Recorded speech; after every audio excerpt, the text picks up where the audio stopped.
To BRK health. నేను మీ ఫాతిమా. ఈ రోజు మనతో పాటు అయితే ఒక ఫేమస్ డాక్టర్ గారు ఉన్నారండి, ఆయుర్వేదిక్ వైద్య స్పెషలిస్ట్ ఆయన. సో ఆయన ఎవరో నేను ఇప్పుడే రివీల్ చేసేస్తున్నాను. ఎవరు అని మీరందరూ ఆతృతంగా చూస్తుంటారు. నోరిజీ ప్రదీప్ గారు అయితే మన స్టూడియోకి అయితే వచ్చేసారండి. డాక్టర్ గారితో మాట్లాడి మరిన్ని వివరాలు తెలుసుకుందామండి. నమస్తే డాక్టర్ గారు. నమస్కారం. ఎలా ఉన్నారు? ఫైన్ ఫైన్, మీలానే ఎప్పుడు ఆనందంగా ఉన్నాను. చెప్పండి. థ్యాంక్ యూ డాక్టర్ గారు. ఏం లేదు, కొంతమంది అడుగుతున్నారు, ఇప్పుడు ఏ సీజన్ ని బట్టి కొంతమందికి జలుబు దగ్గు వస్తుంటాయి. ఇప్పుడు సీజన్ తో సంబంధం లేకుండానే జలుబులు దగ్గులు ఇది ఎక్కువైపోతున్నాయి డాక్టర్ గారు. ముఖ్యంగా మాలాంటి యాంకర్స్ అయితే న్యూస్ చదవాలనుకోండి, గొంతు సవరించుకోవాలి, గొంతు కరెక్ట్గా ఉంటేనే. మళ్ళీ ఏ దుమ్మో లేదంటే కూల్ వాటర్ తాగామంటే గొంతు పట్టేస్తుంది, జలుబు వచ్చేస్తుంది. సో ఇలా రాకుండా ఉండాలి అంటే ప్రతి ఒక్కరు కూడా ఏం చేస్తే మంచిది అంటారు? దగ్గు జలుబు రాకుండా ఉండడానికి ఏం చేయాలి చెప్పండి.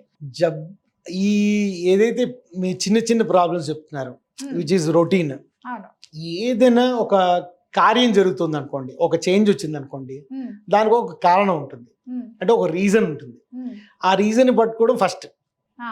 అంటే మీరు ఎప్పుడు ఏసీల్లో కూర్చుని అట్లా ఉంటారు కదమ్మా. బయటికి వెళ్ళంగానే వేడిది ఉంటుంది, లోపల రాగానే చాలా ఏసీ అలా వేసుకుని ఉంటారు. అలా కాకుండా ఎప్పుడు ఏదో ఒకటి తాగాలని చెప్పి కూల్ డ్రింక్లు నీళ్ళు అలానే తాగే వాళ్ళు ఉంటారు. వాళ్ళు అంటే ఎండాకాలంలోనూ చల్ల నీళ్ళు తాగుతారు, ఏ కాలంలోనే చల్ల నీళ్ళు తాగుతారు. వాళ్ళకు కూడా జలుబులు వచ్చే ఛాన్స్ ఉంటుంది. గొంతులో జనరలీ కఫజ ప్రకృతిని వాళ్ళు, అంటే మనకి ప్రకృతి అని ఉంటుంది. అంటే బేసిక్గా ఒక బాడీకి ఒక టైప్ ఆఫ్ నేచర్ ఉంటుంది. అంటే అందరికీ ఒకటే కాదు. అంటే మనం వీఆర్ నాట్ లైక్ ఇన్స్ట్రుమెంట్స్, అంటే ఒక మెకానికల్ ఇన్స్ట్రుమెంట్ కాదు. ఒక్కొక్కరికి ఒకలా ఉంటుంది. ఇప్పుడు ఒక ఫ్యామిలీలో ఎవరైనా దీనికి వెళ్ళారు, సర్కస్కి వెళ్ళారు అనుకోండి, వచ్చేటప్పుడు డ్రంక్ అయ్యారు వాన్లో, ఇంటికి వచ్చారు. ఇంటికి రాగానే వాళ్ళకి ఏమైంది, వాళ్ళ నాన్నగారికి ఏం కాకపోవచ్చు, వాళ్ళ అమ్మ ఒక తుమ్మి హాయిగానే ఉంటుంది, వాళ్ళ అమ్మాయి బాగా జలుబు పడి జ్వరం వచ్చేసి అలా ఉంటుంది, ఇంకో అబ్బాయికి దగ్గు వస్తుంది. సేమ్ అన్నిటికీ ఒకటే కారణం, కానీ వీళ్ళందరూ వేరే వేరే రియాక్ట్ అయ్యారు కదా. ఆ రియాక్ట్ అయ్యే ఏదైతే ప్రక్రియ ఉంటుందో దాన్ని నేచర్ అంటారు, బాడీస్ నేచర్. కఫజ ప్రకృతి అంటే వాళ్ళు జనరలీ లావుగా ఉంటారు, వాళ్ళు స్వీట్ తినక్కర్లా, వాసన చూసినా లావుకుతారు, అలా ఉంటుంది అనమాట. సో అలాంటి వాళ్ళకి ఇలాంటి కఫ ఇది కోల్డ్ రావడం, దగ్గు రావడం ఇలాంటివన్నీ చాలా ఈజీగా వస్తాయి. అలాగే మనం గనక వితౌట్ ఎనీ రీజన్, ఇందాక చెప్పినట్టు ఏ రీజన్ లేకుండా, ఏ కారణం లేకుండా ఏది రాదు. మనం కారణాన్ని పట్టుకుంటే అదే మేజర్ చికిత్స అవుతుంది. మనం ఇప్పుడు యాంకర్స్కి, అంటే మేము చెప్పేది, మా దగ్గరికి యాంకర్స్ కూడా వస్తారు. ఇప్పుడు సంగీత విద్వాంసులు వాళ్ళు వస్తారు, వాళ్ళ గొంతు అంతా పర్ఫెక్ట్గా ఉండాలి. సో మేము వాళ్ళకి చెప్పే సింపుల్ చిట్కా కానీ, వాళ్ళ ఫుడ్ ఇది కానీ, రెసిపీ కానీ, ఎక్కువగా స్వీట్ తినకుండా ఉండాలి అని చెప్తాం. అండ్ వాళ్ళు ఎప్పుడు ఒక జీలకర్ర వేసిన కషాయం ఒక పర్ఫార్మెన్స్ ఇచ్చే ముందర అలా తీసుకోవాలి, గోరువెచ్చగా. అలా తీసుకుంటే కనుక వాళ్ళకి మాటి గొంతు సవరించవలసిన అవసరం రాదు. పర్మనెంట్గా వాళ్ళకి ప్రాబ్లం ఉందనుకోండి, ఇప్పుడు ఇందాక చెప్పినట్టు కఫ ప్రకృతి వాళ్ళకి శాస్త్రంలో ఒకటి చెప్పింది ఏంటంటే, సదా ఆర్ద్రక లవణం యుక్తం ఆహారం ముందర, అంటే తినే ముందర ఒక చిన్న అల్లం ముక్క తీసుకుని, వాళ్ళ చిటికిన వేలుకి ముందర ముక్కలాగా తీసుకుని దానికి ఉప్పు అంటించి అన్నం తినే ముందర తింటే కనుక వాళ్ళకి సదాపత్యం, అంటే ఎప్పుడు తీసుకోవచ్చు, వాళ్ళకి జలుబులు దగ్గులు వచ్చే ఛాన్స్ చాలా తగ్గిపోతుంది. అంటే అది ఇన్ఫెక్షన్ అయితే కనుక అప్పుడు రాకపోవచ్చు, కానీ వాళ్ళకి రెసిస్టెన్స్ని పెంచే అవసరం చాలా ఉందమ్మా. ఎవరికైతే మాటికి వస్తుందో వాళ్ళ కారణం చూడాలి. వాళ్ళకి లంగ్లో వీక్నెస్ ఉందని అర్థం, lung or throat or sinus కానీ ఇలాంటివన్నిటికి వీక్నెస్ ఉందని అర్థం. ఆ వీక్నెస్ని పోగొట్టే ప్రక్రియ రసాయనం అంటారు ఆయుర్వేదంలో. అంటే ఆయుర్వేదంలో ఏదైతే ఖవైగుణ్యం అంటే వీకర్ పార్ట్ ఏదైతే ఉందో శరీరంలో, దాన్ని స్ట్రెంథన్ చేయడానికి ప్రక్రియలు ఉంటాయి. అంటే పంచకర్మలు ఉంటాయి, వాళ్ళ ఫుడ్ ప్యాటర్న్ ఉంటుంది, వాళ్ళ లైఫ్ స్టైల్ ఉంటుంది, కొన్ని ఆసనాలు ఉంటాయి, ఇలాంటివన్నీ ఉంటాయి. ఎప్పుడైతే ఇది చేస్తామో అప్పుడు దానికి తగ్గట్టుగా మనం కనుక చేస్తే they will be out of the problem for ever. దాంట్లో ఇంకొక రకంగా ఆలోచించవలసిన అవసరం ఉండదు. మీరు ఒక కారణం ఒకటి అనుకోండి, పక్కన వాళ్ళు చేస్తున్నారు కదా అని మనం కూడా చేసాం అనుకోండి, అదేం తగ్గదు. ఓకే. ఇప్పుడు మీరు చల్లనీళ్ళు తాగడం వల్ల వస్తుంది, మీరు చల్లనీళ్ళు ఆపకుండా రోజు ఏదో వేడి పదార్థాలు తాగేశారనుకోండి, అప్పుడు అది పోదు. కారణం పోకుండా ఉంటే అది పోదు. కారణం పోవాలి, దాన్ని కరెక్ట్ చికిత్స చేయాలి, మళ్ళీ రసాయనం అంటే ఎక్కడైతే వీక్నెస్ ఉందో వీక్నెస్ని సెట్ చేయడానికి ట్రీట్మెంట్ ఇస్తే కనుక చక్కగా పోతుంది. ఎలాంటి వాళ్ళకైనా ఆ ప్రాబ్లం నుంచి సొల్యూషన్ ఉంటుంది.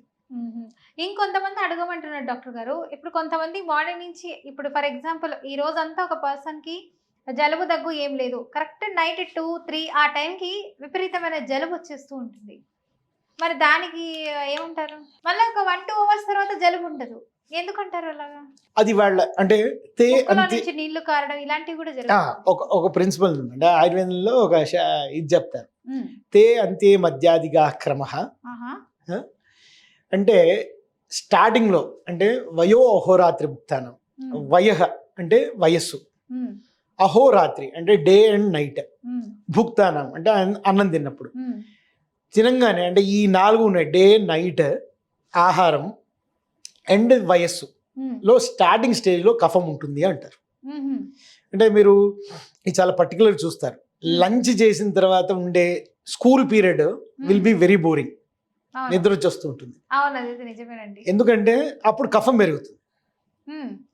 ఇప్పుడు వాళ్ళు పెరుగు అన్నం తిన్నారు, వాళ్ళది కఫ ప్రకృతి అనుకోండి, ప్రకృతి కఫం అనుకోండి, వాళ్ళు పెరుగు అన్నం తిన్నారు, తిన్న వెంటనే కొంచెం సేపటి దాకా కఫం చాలా ఎక్కువ ఉంటుంది వాళ్ళలో.